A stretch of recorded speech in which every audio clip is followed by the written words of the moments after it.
everyone. Welcome to another Maui Neutral Zone. With a neutral zone, it's anything but neutral. I have a terrific guest today. To my, let's see, this way.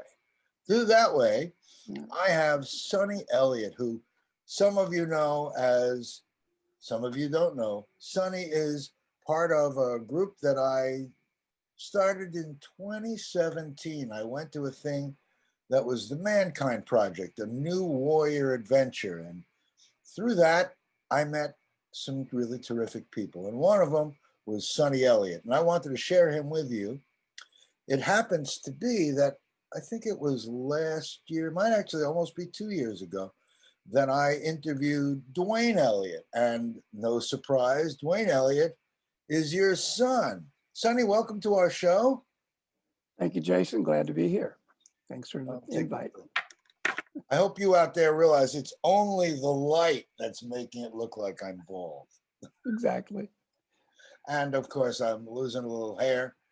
I keep thinking I've got the perfect face for radio, getting closer.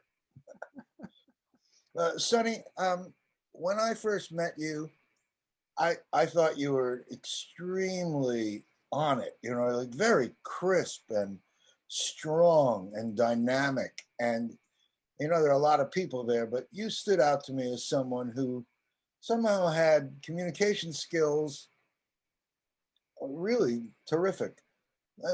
Can you help me understand a little bit of your background and why I was so aware? You've been involved in this Mankind Project a long time, haven't you? Yes. I started my work around communication and teaching others with a program called EST out of San Francisco in the early 80s. EST? And EST with Werner Erhard. So that's where my training began as a speaker. I became a guest seminar leader, a workshop leader. And so I was there for 7 years in front of people every week. And I had to be able to answer questions and give good feedback. And so that required a lot of work on my part to become, I don't consider myself an expert. I consider myself a specialist in communication. And I was struggling. And in 1990, I had shifted jobs. I was probably in mild depression. I was kind of lost. I had left EST. And a good friend of mine said, "Hey, you ought to do this training. I just got through doing it." And I said, "What training?" And he said, "The Mankind Project." And at that time, Jason, I was reading every self-help book I could get my hands on. I was looking, at the time, I thought I was looking for happiness. So that's how off I was. I was running around trying to find happiness out there rather than realizing happiness had to start within myself. And so I went up to Wisconsin and did this Mankind training. And it was harsh. It was outdoors. It was wintertime. Some of the processes were outside. And so that was in 1991. And I was so taken with it that I took my son, Dwayne, whom you just mentioned, back up with me in 91. And he did the Mankind Project. So then we both moved to Houston, and the Mankind Project, that's where I was at the time. And the Mankind Project started. And I didn't have a whole lot to do with starting it in Houston. I was an active participant. I staffed weekends and so forth. But as I got into that program, so I've been in that now almost 30 years, I guess. And over the years, I've started groups. I've traveled a lot. I've just done a whole lot of things. And it's always around communication, authenticity, responsibility, self-care. And as I look around the world, I don't see a whole lot of, in my opinion, a whole lot of the planet taking responsibility for themselves and their actions and their outcomes. It's almost like it's always somebody else's fault. I can remember when I used to, if a guy in traffic flipped me off, I would blame him for me having a bad day. That's how dumb I was. Instead of realizing I'd never see that guy again, and I'd just given up my power to a guy racing down the highway. But when I finally started seeing that, I knew something was wrong. And so I started realizing that I had to work with myself. that I couldn't work on Jason. I couldn't change Jason. I might motivate you, I might inspire you, but I have no way to change you in any way. But I could change myself. And so that was the greatest gift I started seeing, is that while I couldn't change anybody else, I could change myself. And if I was in an environment and had changed myself and the environment was still hostile for me, then I realized I could simply remove myself from that environment instead of trying to fix anybody, because none of us have the power to fix another person. And when I saw that, so part of my self-care is I'm not around people that take my energy. I'm not around people that want me to work harder than them if we're talking about a resolution to a conflict. So when I find I'm working harder than the person that I'm coaching or working with, that's when I know to stop. And it took a lot of years to learn that one. Well, you know, when I think about the Mankind Project, when I took it, I found it to be affirming and confirming what I knew about that. And it felt like a very natural thing. But I guess you're really actually super right that the world's level of personal responsibility for themselves and, you know, dealing with things in a different way hasn't caught on like we hope it would. But Yeah. I think I always say that I like to lead by example, that if I'm not able to be doing it, why would I give someone else instruction on something? They can see who and what I am. And if I'm a good example, they'll see that and want to look and see what they might do to, like you say, kind of look at themselves and make things better. So Mankind Project, that's a long time, 30 years. But I'm sure that wasn't the only thing. And you were in Est. I met a couple of people who said, you know, we did a Honolulu thing with Est, and Sonny was there. So, you know, I'm happy to say that there are people that know you a long, long time, that have loved and respected you for a long, long time. What kind of work did you do? Was that your work or no? You were. No, that was all volunteer work, just like Mankind. I've staffed about 80 or 90 trainings. I always pay a staff. Almost always paid a staff fee, always paid my air. Never been reimbursed for any of that. And with Warner, I would get, with Est, I would get expenses. So Warner sent me to Hawaii, golly, I don't even remember when, about 70, 78, 79, to help gear up a new program he was starting called the Forum. So I spent time in Honolulu on behalf of the organization. And I was all over the country on behalf of the organization as a volunteer. I ended up being a good speaker. I was chairperson of 400 other speakers around the country, all of us volunteers. And we'd gone through an arduous program to stand in front of people and talk. For instance, my class, or 400 of us all around the country for 9 months, we all went to San Francisco and went on an 18-hour process where one person at a time would go up on the stage, and you had 3 minutes to make your pitch. Out of those 400 people, only 40 of us were chosen to lead seminars. So that's how tough that environment was. Wow. And so that's where I learned to speak. That's where I started learning how to listen. That's where I started seeing all my things that I thought was your fault or his fault or her fault. Started realizing, wait a minute. So that was my first serious wake-up call, that it wasn't about you, it was about me. It's about me being the kind of man that men like you would want to follow or listen to or be around. So that meant I had to give up a lot of ego. We can't give up our egos, but we sure can embrace it in a good way. Egos are important. And I've seen my ego out of control. I've lost relationships out of my ego being crazy. I've done things that, looking back, were stupid because my ego got bigger and bigger and bigger as I was traveling around the country on stage in front of thousands of people. And pretty soon I started believing my own hype. Mm-hmm. And then one day I came crashing down and started to rebuild myself and put in the corrections, which my biggest challenge was managing my ego, because I thought I knew. And of course, the older I get, the more I realize I don't know much, or I know less than I think I did. So that's kind of the, a rapid background of where I started. But it's all about myself. It wasn't about helping others. It was about fixing myself. And somewhere along the way, it shifted to serving others. And it wasn't by design. I think it was literally out of the self-work that I did for myself that I started realizing the real joy is in helping others. Instead of beating my chest about me, it's what can I do for Jason today, or my son? Like 3 years ago, my daughter-in-law here had a major stroke. My son asked me to come here and help take care of her. So I've been here 3 years as helping my son take care of my daughter-in-law, his wife. And then 2 months ago, Dwayne had a quadruple bypass. And so for 5 weeks, it was pretty much me taking care of both of them. And if I hadn't done all this background that I've been sharing with you, I wouldn't have had what it takes to stand in that fire week after week, 24/7, with 2 people very ill, medications, cleaning, showers, food.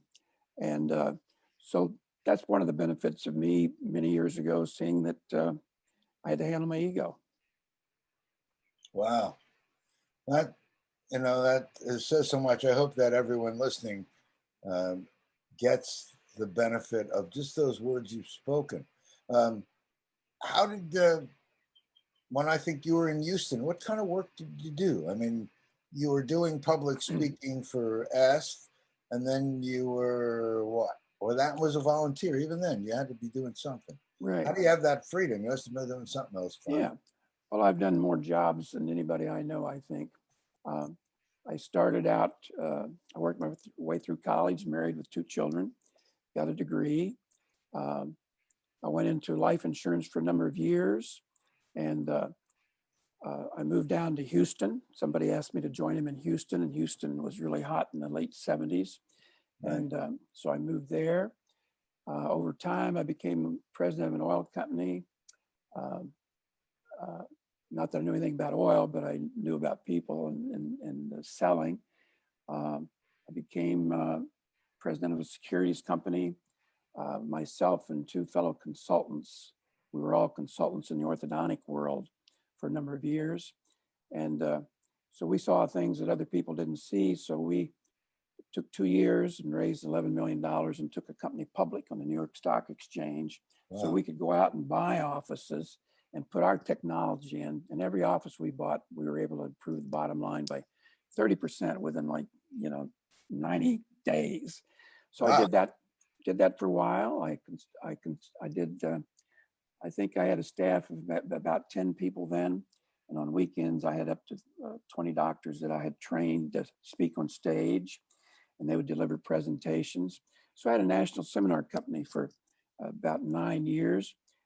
Had over 1,000 offices come through our program. And back when I was doing that, the doctors, if you came in and you needed orthodontia work, out of 10 people, 5 would sign up. 10 people actually needed it would sign up. And I came along and I didn't know anything about orthodontia, but I knew about people. And so when I saw that, a doctor and I had geared up to deliver seminars to orthodontists. He was an orthodontist. I was a speaker. And so I knew nothing about orthodontia. I brought new eyes to it, if you will. And when I realized that the doctor was asking for the money, I knew that was wrong, that's why it was 50%. He might give a discount to a friend. He might trade a car for orthodontia. So when I came along, my first seminar, I had 20 doctors and their staffs in San Francisco.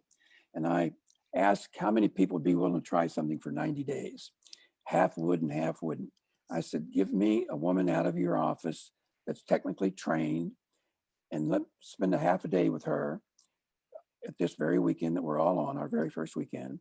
And in 90 days, when we come back, let's see what these 10 offices have done compared to you 10 guys that don't want to make a change. Well, 90 days later, they came back, and the people that had allowed the woman to ask for the money to go in and follow the doctor and make the payments plans and all that, they went from 50% closure to 75% closure in 90 days, which meant a lot more money on the table. And the deal I made with the doctors is all the new money that they'd never seen before, that they'd share it with their staff, like 10, 15%. In those days, I had staff members in the orthodontic offices making $1,000 a month bonus because they were doing so well. And what I found, I installed a communication process in those offices, led by a woman, not the doctor. And out of this communication process, the staff got along so much better, and out of cohesiveness, referrals go up. We've all walked into a place, maybe a very nice place, and it just didn't feel right, and we've left. Have you ever done that, Jason, where you didn't know what was wrong? It was an energetic thing. Mm-hmm. So that's called reading the room and reading people and reading space. And I became quite proficient at that. And so I could eventually walk into an office and see that the woman answering the phone was the wrong woman. The woman asking for money at the back was the wrong woman. And so I developed a whole training program around that. And I worked with over 1,000 offices, which is 10% of the population of orthos in this country. And we actually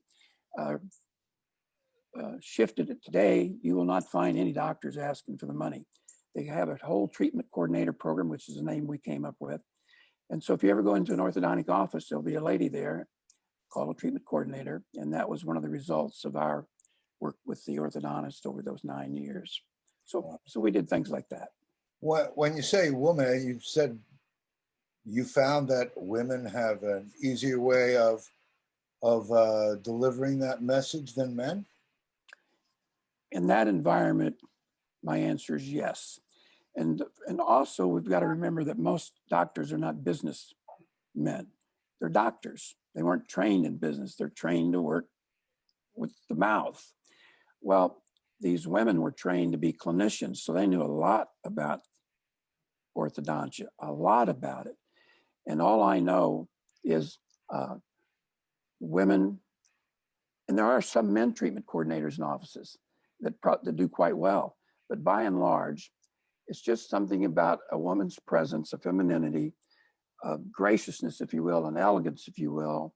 And here's what the doctor showed you, and here's what it's going to cost, and how would you like to pay for it? And they could just do it so much easier, so much simpler. And I don't know the science behind it. I just know the results behind that change. Yeah, that's really terrific.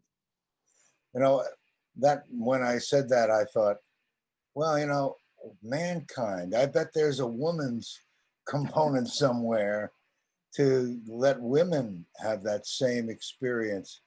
I don't know, same experience, but a growth experience. And that reminded me, I did an interview a bunch of years ago with a guy named Harry Newman. I did another one recently with him. And his partner was Phyllis Redmond. She came to see Indigo. Indigo's your daughter-in-law. Right. About when Women Within was being started here. Yes. So it's nice to know that there's a Mankind Project, which I'm sure people are going to go looking at after speaking and seeing someone as interesting and dynamic as you. They're a product of many years of being conscious and taking care of themselves. And also, I found in Mankind Project, it is the giving and the serving that is such a wonderful part of that experience. That's a lesson I hope the world really learns, that service is really a terrific thing. The juice of life, you know? Yep. Yep. So I'm sure that now you're I want to say retirement. After that, what were you doing? I mean, with all these years, so you were doing, that sounds like a really interesting thing, but it was all, again, tied in with your brain that talked about communication, the effectiveness of communication, listening, receiving, taking personal responsibility for a situation rather than kind of skirting around things. And I want to say sort of like a snake. You avoid the avoid the issue. Yep, slippery. So were you in Houston all these years, or many of these years? Yes, I moved to Houston in 1975. And in 1997, I moved to Reno for 10 years. I was a skier. and I wanted to ski and I wanted to hike. And I was a consultant, so I was either on the phone or traveling, so I could do that from anywhere. So Oh, I great. lived in Reno for 10 years. And in the wintertime, I was about 20 minutes from a lift. And I would go up from 10 to 1, come home, get back on the phones or do my work. And in the summers, I did hikes. And so that lasted for 10 years till I moved back to Houston for another business opportunity. But those 10 years were some of the sweetest of my life. I was consulting, I was traveling, I was speaking in front of large groups of people, and I was also skiing and hiking, and yeah, it was a great life in those 10 years.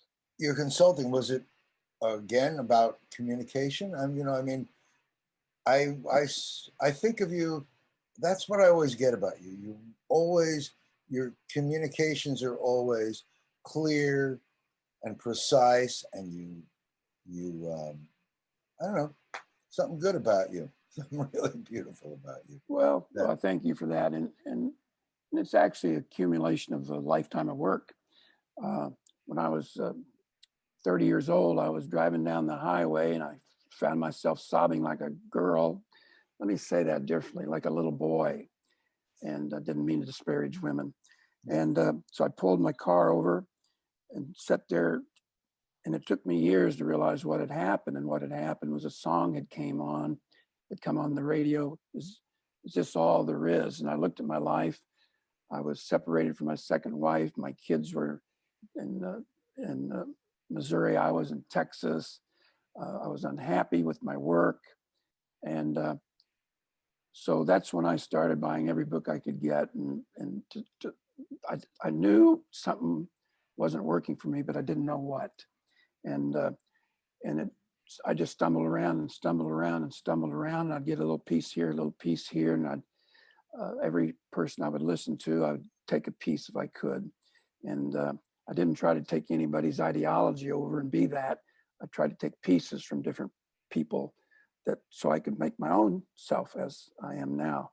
And so I took a lot of observation, took a lot of work.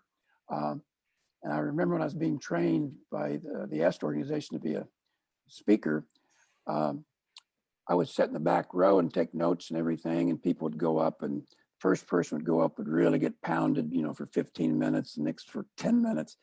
And man, I just looked at all that, and so I was trying to do it the easy way. And finally somebody running the program says, you're not going to make it through this program. I said, what are you talking about? Blah, blah, blah. And they said, because you're never up in front of the room. He said, you're not going to learn much sitting back here.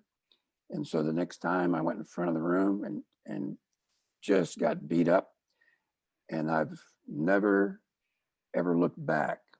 So I'm an aggressive student. If I'm going to be a student, I've become aggressive, because I found in that moment I'd spent months in this program he told me I was going to fail because I didn't have the courage to take the hits. And so that's where I learned to, it was abusive actually, the training for me, verbally. And, but I knew that it was something that I needed, even the harshness of it. It was something that my soul sought out. It wasn't like I knocked on doors. It was almost like it came to me. Mm-hmm. So a lot of my stuff got ground up. I never knew my father. I was raised in a poor part of Missouri, missing meals growing up, scrubbing lunchroom floors for lunch in high school, stuff like that. And so I didn't have models. I didn't have, it was a town of 300 people. I graduated last in my high school class, and was told not to go to college, not to waste my time. And but I did go to college. I was a walk-on basketball player and got a scholarship for a couple of years at a junior college. Wow. And went from being last in my class in high school to a B average in college with a degree in biology. And so that's part of what started when I started realizing I wasn't stupid, because I was raised being told I was stupid, I was a loser, I'd never make it. And that was my environment. And I couldn't do anything about my environment at that time, but I did leave home at 17 and hitchhiked across Kansas and got a job in the oil fields and saved my money for a year and a half and came back and got my scholarship and played ball, and life kept on moving. So I had some great lessons early on. I just wasn't mature enough to take full advantage of them. Didn't know Yeah, what I well, didn't know. and yet, like you say, you learned a lot and you came out of it stronger. They've Yes. heard that expression, if it doesn't kill you, it makes you stronger. Yeah. I think so. I think it's true. Although I'd rather not take that route as a way to learn. If I have to, it's that one. If you got to do it, make it fun. If you're going to do it with all the passion that you have inside, because the only one that loses when you don't do that is you. Yeah. You know? That's like you said, someone on the highway going past, the only one that gets affected by you getting angry is you. He's gone. Exactly. Yep. And he did his thing. Yeah, for sure. For sure. So you find Maui, how do I ask this one? Is Maui very different than other places you've lived? I find Maui very different than other places I've lived. Well, of course, it's I've been visiting the island since 1980, and I've been coming back and forth for what 80, what's that, 40 years, Yeah. And I ended up, I went to every island and ended up loving the Big Island the most. So that's where I would visit when I'd come for a week or two. And then my son Dwayne moved to the Big Island about 20 years ago, and uh, so I had a place to stay, and so I'd come back and forth quite a bit. Uh, the first time I ever came to Maui, way back then, I didn't care much for it. It was too touristy for me. I was looking for solitude and quietness, if you will, at that time. And so about 10 years ago, I think my son moved here to Maui. So then I started coming to Maui because that's where my son lives. So I'd been to Maui a few times or several times, and loved it, loved the energy, loved the people, and of course the outdoors and the hiking and the waterfalls and just all the incredible things on one island. I think we get 14 climatic zones on this island and the Big Island as well. And so um, when Mankind came over here, the first training was 2008, and I was on the leader team. That's when I started meeting people. So I proudly know we've had 20 trainings here. There's been how many men go through 20 trainings? There's been about 1,000 men go through the trainings, and we got men on all the islands. And what keeps men like me true, because I can go off any second. This is never handled. It's like every day I get to choose, am I going to have my ego in charge today? Am I going to have my circumstances in charge today? Or am I in charge today? So it's not a thing that's just, oh, it's handled and you ought to be like me. It's like every day I get up and get to do it over. And so you and I met on a training. And then as you and I, we both sat in what we call integration groups. So on all the islands, Yeah. all over the world, men that have done Mankind every week have an opportunity to gather and work through their issues, whether it's marriage, whether it's money, whether it's sex issues, whether it's children issues. And today, as you know, with COVID, we're all on Zoom. So every week, all over the world, men like us get on a Zoom for an hour, 2 hours, 3 hours, and do our work. And if a man has a problem, there's a man like you or me that can work with him and process him, that have vast background of experience in these kinds of things. And so that brings me great joy. So when I finally moved here 3 years ago, I knew a lot of people here because I'd been back and forth so many times with Mankind. Yeah. And so it was a huge gift. And in the early days, before Mankind was here, I wanted Mankind to be here because I wanted to retire here. And I wanted men here that I could sit and circle with, that I could open my heart to.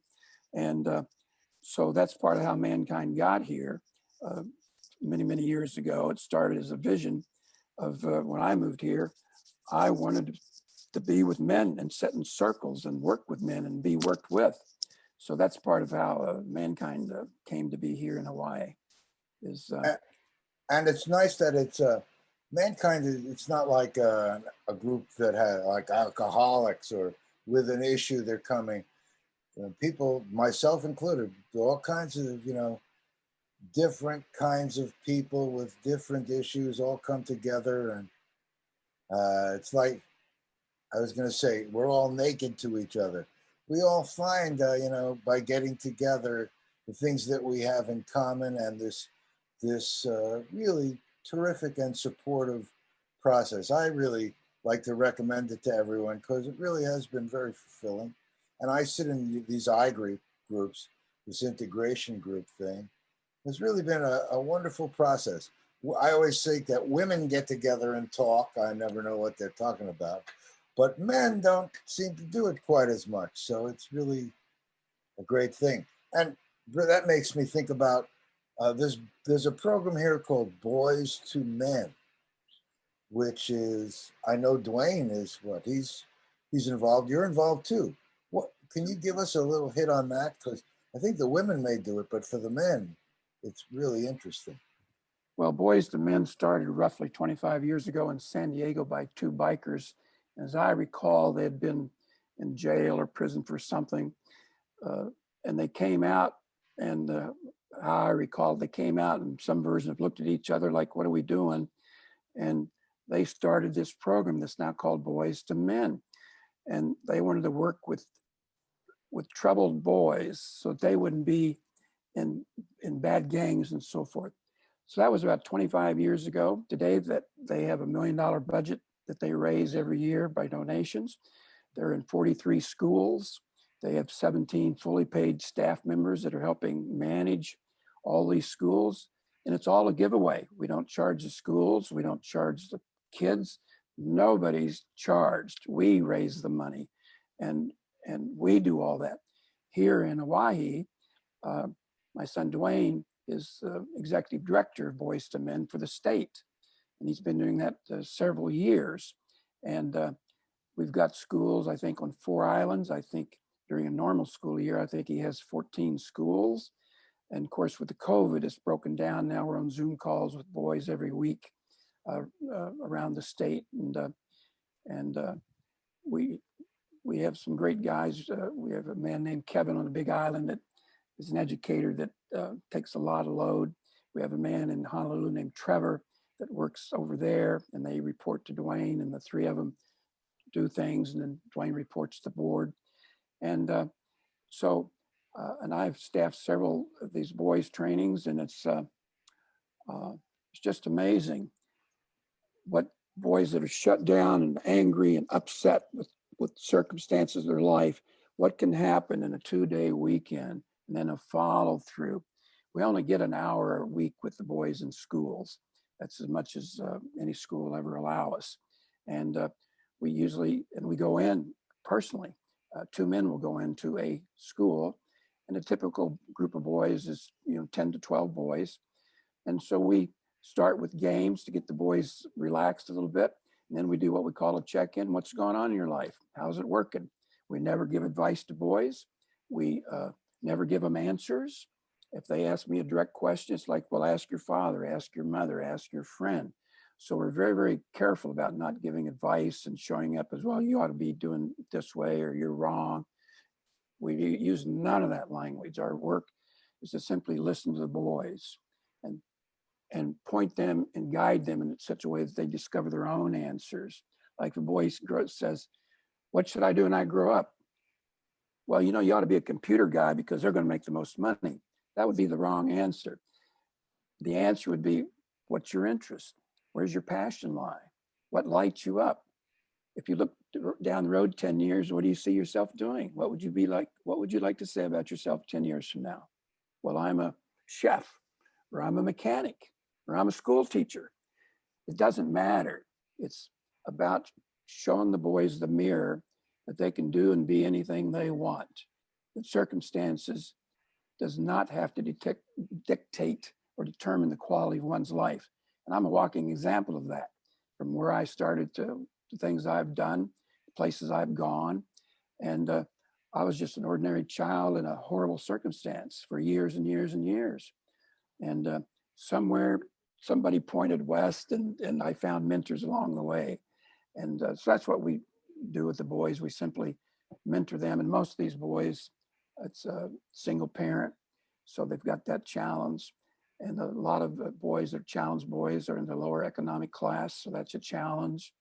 And we've even had the huge disappointment of on the Zoom calls of some boys not having technology or the internet or computer to jump on these calls. So that's what we're dealing with here in the islands a lot.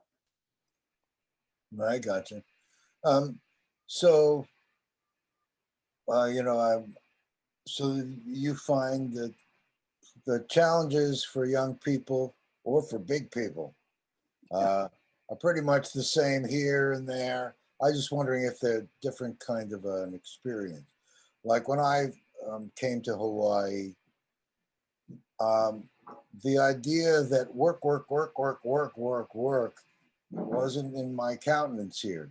People here are kind of laid back a little more and we're kind of approaching life differently. The accumulation of stuff wasn't always as important as what's coming from the heart and being genuine and true. I hope that is everywhere, but here in the islands, it's really been different for me. As I got to a point where I really didn't think that I wanted to go back to the mainland. Yeah, I have no interest or no desire to. I think we're in one of the safest places in the world with the COVID going on. We're in one of the most beautiful places on the planet. We're known worldwide for our hospitality and what we have to offer. People come, they don't come just for the environment, they come for relationship. And I think Hawaiians are particularly good at connecting, at relationships, because we deal with tourists all year long. And so you either deal with it in a good way or you get out of the way. And so I think we've also been supported in a way by tourism, of us stepping up and having to reach deeper sometimes. Before the COVID, my friend Paul had an ice cream shop. And so I helped him out working in the ice cream shop. And it was just really amazing to me every day talking to tourists and how some of them were so arrogant, how some of them were so nice, and how some of them couldn't believe how beautiful it was. So it was, with my vast experience of working with, over 100,000 people over 40 years, it was just like I was in a laboratory every day, and all these people came in, and my job was to read the space. And like often I would see like a 10 or 12-year-old boy whispering in his mother's ear, "What should I get?" And if it was safe, I might say something like, excuse me, what's your name?" And he would say, "Johnny." And it's, "Johnny, come here. I'm the expert here in this ice cream shop. Your mom's not the expert. So talk to me, Johnny." And I would see a boy that was all hunkered down because whispering his mom's ear, to suddenly standing up. And I'd always ask their name. "Johnny, how old are you? And do you play sports?" And this kid would just light up like a Christmas tree. And I can't tell you how many times parents would wink at me or thank me as they went, or like give me a nod, like that their boy or their girl as well, because I did it with the little girls too, that they got something extra. They just didn't get ice cream. They got a connection. They got a couple minutes of being seen. And we all want to be seen, and especially little boys and little girls. And mostly they're told, "Don't do this, stop, don't do this." And in this environment, for that couple of minutes, this little boy or little girl got to speak up for themselves to a stranger in an ice cream shop. So that was probably one of the greatest jobs I've ever had in my whole life, was dealing with tourists every day in an ice cream shop. It was like a laboratory for me. That's really a great story. Thank you for sharing that. I mean, that's a great lesson I hope all you parents out there are hearing it. Yep. If you empower someone to be themselves, they light up. I know we all do. I know I do. We all do. Gives me an opportunity. The sweetest sound in anyone's language, Jason, is their own name. So if I say Jason, something goes off in you that wasn't there before I called you by name. If somebody says Sonny, suddenly something happens to me that wasn't there before somebody said Sonny. So that was part of the ice cream shop, of getting the names of the children, was to empower them, because nothing's sweeter in any language than our own name. That's something that we relate to as closely as humanly possible. And so there's great value with just a person's name. Well, you know what? I can tell you this hour that we're spending, a lot of your concepts I already embrace, and Sure. I'm open to learning more. But I know that this has kind of been a mini training for a lot of people out there to see what someone like you say. You're a great example of what can happen if you take an inventory of yourself and work on yourself over time to improve yourself and take your power and use it in a good way. Good for you. And thank you for what you're doing here. I bet that Boys to Men and Mankind Project and EST and all the other orthodontia, everyone has benefited by this great attitude that you carry. You know, a really good attitude. When I met Dwayne, you know, obviously he is his own man, but I knew that, you know, you just come through loud and clear. You know, you have clearly empowered him to be the best that he can be. Really, really beautiful thing. What do you see yourself doing? I want to say AC after COVID, such a thing. I think our whole world is kind of changing now. I don't know. Any ideas what you want to be doing? Well, one of the toughest questions I answered several months ago, somebody said, "Are you retired?" And I looked at it, because I've never considered retirement, never considered not working. But the COVID shut down our ice cream shop. And so the truth is, I'm unemployed. And I guess the truth is, I'm retired. And I don't like the word. I don't like saying it. Like, I'm not a guy that enjoys sitting around. I mean, I do and I don't, you know what I'm saying? But not as a lifestyle. And so that's part of the reason that I do so much volunteer work. I've done volunteer work for over 30 years now, and is to get outside myself, to make a difference. And so right now, working on the Zoom calls with the boys, and on some Mankind calls, and on Saturday mornings, I'm on a call with men all over the world for 2 hours as an example. And so that's how I fill my time. I'm doing more of that since I don't have a job to go to. So my future is uncertain in that fact. There's business opportunities coming up as COVID starts winding down, I hope. And so I'm not through. I'm not sure where I'm going yet. Still working on some things, got some great possibilities. And COVID's been good and bad. It's been good to slow down and take a look and be with my family. And it's done enormous harm worldwide, obviously. And so my prayers and my wants are that we wrap around COVID and we get this so the world is working again. And my belief is that maybe this will be step number one of bringing the world closer together, not just America, but the world closer together, because suddenly we're all facing a common demon, the COVID. And suddenly we're all having to work together at some level internationally. So I have my eye on that kind of thing. And I love speaking. I still do speaking once in a while. I still do consulting by Zoom. I've got people I know all over the world. And so that's not a very satisfying answer for myself or you, I'm thinking. No, it's fine. I think we're all kind of knowing that things are changing and we're not exactly clear, many of us, on what we're doing. I know I thought, look, here I am almost 70. You say, oh, you're still a kid. I'm almost 70, but I don't think of myself as retired. I, for example, last week took 7 online real estate classes because I want to keep myself with the possibility of doing what I think the world is going to have lots of things moving around. So I'm creating my own job, my own vision. You know, that's how I'm doing it. And like this television show, this is because I just kept feeling feeling like I want to continue to be doing something that's contributing to my community and make me kind of feel like I can add something, add a little something to the direction of the world to look at.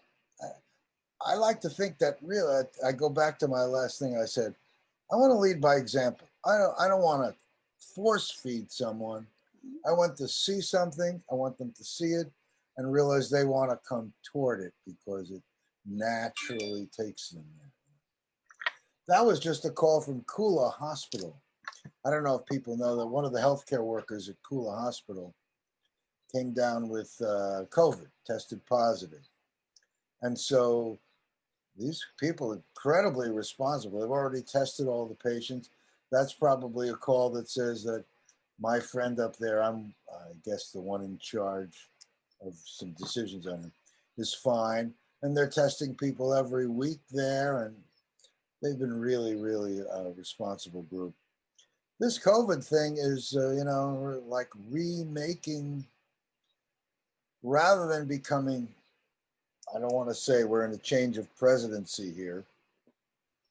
Actually, I do want to say that. We're in a change of presidency here from the idea that America is people against each other to people that come together. If our opinions aren't the same, hey, if we all sit and talk about it, that's what this neutral zone is about. Right. We can talk about anything and find that, my goodness, there's so much we agree on. We now want to make it all work for each other. What a great thing to me is realizing that if we care about each other and we use that, because that now comes so naturally from our better communications, wow, we can solve anything. There is no problem we can't beat. Yep. The world is, how can I say this? What's missing in the world for me is connection. Like I feel very connected to you. And when I'm with people, I feel very connected. But I look around the planet and even in our own country, it seems there's such a disconnect. And I'm not sure I understand the disconnect. I know we talk about it in political terms, but that's not the answer. And the answer is not in politics. The answer is somewhere in connection, relationship. And I'm not sure, somebody said, Sonny, you're in charge. I don't even know where I'd start, except by sending everybody through mankind or boys to men or women within to get a sense of who they are. Because so many people, in my professional opinion, simply don't know who they are. They know their personality. They know how they act and react and all of that. But that's a shallow vision of one's own self. Where's our heart? And what are we doing to be connected to others, especially those we don't agree with? One of my sons is a very pro-Trump person, very, very pro-Trump. And we're not. So I've got my own family. And so I get to see the dynamic in my own family of up and down and all around over politics. And I think if my sons and I didn't have the background that we have in communication and connection and relationship, that could probably blow up like so many families I hear blow up over. And it's like, wow, that we're blowing off family and friends because we disagree about who's running the country. And there's truth on both sides. And there's more than two sides to any argument. I think there's 3 or 4 or 5 sides to an argument. And so my prayer, my want is that the COVID somehow is the start of a new beginning, and the new presidency is the start of a new beginning. And we've got to discover how to heal ourselves and not fight it in the political arena. That's not where this kind of resolution is going to come from. The resolution I'm talking about, relationship, communication, authenticity, trust, is heart work. Out of our hearts, it's heart work. And that's what mankind is heart work. That's what boys to men is heart work. That's what women within, it's heart work. Most of us don't need another class on how to paint a fence. Most of us, including me, starting with me, could use a little more about communication. I recently read one of the greatest books I've ever read. It's called Into the Magic Shop by Dr. James Dottie. And he started out almost homeless, a 7-year-old kid. He's got an incredible story. And he helped start a program called CARES, CCARES, out of Stanford. And so I read the book and it said, hey, if you want to take courses. So last week I was on a course with Dr. Doty personally. I mean, probably thousands of us, and he was speaking. And it was about compassion. I think I know a lot about compassion. Well, I've got 2 pages of notes that I didn't know about compassion after 1 hour on this Zoom call. So like you, I'm doing a lot of things like that, trying to learn more, trying to delve in. I got time. And that used to be my excuse, didn't have time. Well, now I got time. And so those are kinds of things that I'm still doing to keep myself honest, to keep myself so that I'm, like, wake up, because it's so easy to go back to sleep. Like yesterday, I was walking down the street and here comes a guy without a mask. And so I step out into the street, and I said, excuse me, are you aware that we should have masks on? And he shouts out some unkind thing. And there's that nanosecond where I wanted to, do something. And that nanosecond is when I get to choose, am I going to take the bait of what he said? And am I going to respond? Or am I going to take a breath and remember who I am? I'm a human being that's in relationship, connection. And suffering is only, for mankind, suffering is only for me, suffering is when I don't like how it actually is. When I disagree with how it is. Like yesterday, when that man did that, I wanted to say bad words. I wanted to do all kinds of things. But in that nanosecond, my consciousness came alive. And I just waved at him, said thanks, and blessed him in my mind, and went on and put it down. Instead of caring about it, I didn't come home and tell the kids. I didn't come home and tell my neighbors. I saw a guy without a mask. Well, I used to do that kind of stuff. I thought that stuff was important. And so yesterday, just walking down the street, I got to be tested. And anytime I get hooked, like really get hooked, I know that there's a teacher in the house.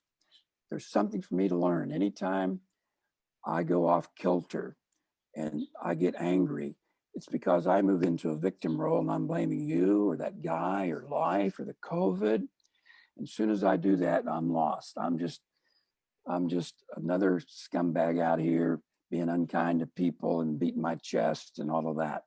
So we're tested every day, all day long. We've got opportunities to get hooked or to get unhooked. And I used to be hooked maybe for days, years, hours.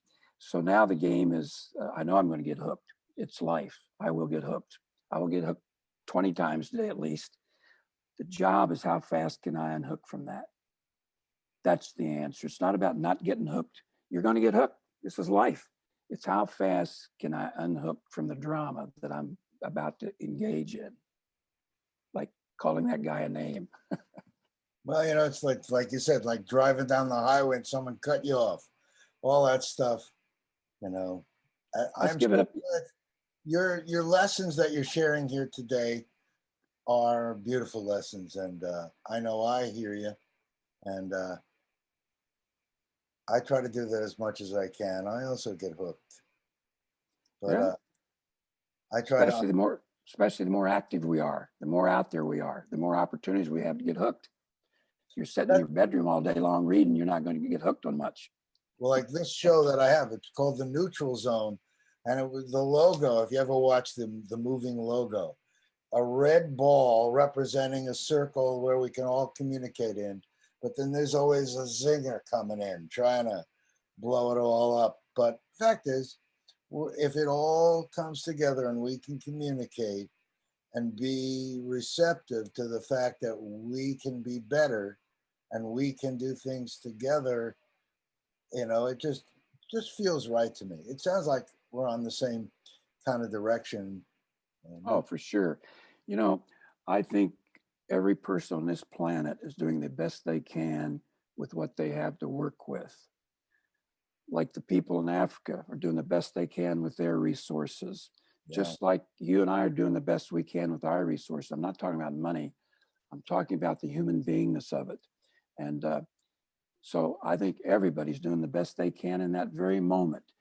Somebody yesterday, when that guy was rude, maybe he just got a call that his mother was ill. Maybe a friend of his just caught COVID. Who knows what was going on for that man? But when that man said whatever he said to me, he was doing the best he could with what he had to work with in that moment. Does that make sense? Absolutely. We should maybe go find him and see if he wants to spend a weekend in Mankind. Yeah, there you go. There you go. You know, I just looked at the clock. We have been sitting here an hour, isn't it? Just goes. Wow. And I know you have something coming up soon too. You're going to be. Yeah, I got a Zoom call with the boys today, an hour-and-a-half call. And Jason, I want to acknowledge you. I've known you for a couple of years in our integration group and staff your training. And I've watched you on your show, and you do make a difference, a huge difference. You know, if somebody today listens to us and I just hear one line can change a life.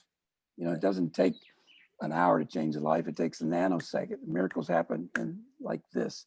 So I want to acknowledge you for the great service you're doing for our community. Thank you. And you've had some incredible guests, and you've done some things that probably people don't even know about, how you're impacting the island and economics on this island, and how you've interviewed and what you've brought forth.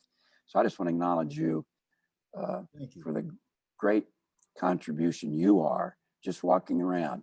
I've never seen you frown. I've never heard an unkind word from you. I've never heard you make anybody wrong. You are a student. You are a student that's open and embracing what comes to you. And so I just want to acknowledge the difference that you've made in my life and thousands of other people, because your show is well watched. Wow. Thank you. Thank you, Sonny. My privilege. Well, any other things you'd like to say before we kind of check out? Kind of time has run away. And if you know how to get the right angle. Yeah. So in conclusion, I would just say that the art of communication is an ongoing process. It's never over. I don't care. You know, I've been in front of 5,000 people and thought I was really doing something. And then I see a guy in front of 1 million people. And I think, oh, he's really doing something. So that's that ego part. And so as long as I can keep my ego in front of me and see it, I can manage it. When I forget and it gets behind me and I think I get full of myself one more time, I'm setting myself up to have an unkind day. Life shows up with lessons. And if I don't take that lesson today, life doesn't care. Life's going to offer it up to me again and again and again. And so you've given me a chance to share today, and I appreciate that. I've seen some things that I want to look at out of things I heard myself say. And so I've been well served today too. And I thank you for inviting me on as your guest today. Well, you have been a terrific guest, Sonny. Sonny Elliott, you are now part of this library. I hope people will go through the old shows and realize that, you know, in this whole world, it's what we have and what we give. To me, this is it. What we have and what we give is really our life. Because you've heard me say, if I have all the things, but those around me don't have, I don't want to live in that world. We have to raise all ships. And you are someone who has really been a champion to me and to so many others. Thank you for all that you have done and all that you do and all that you are. You're welcome. My privilege. In the neutral zone. Thank you. Good to have you. Mahalo. Everyone out there, I hope that you will come and join us again. And thank you for watching. And have a wonderful day. Aloha.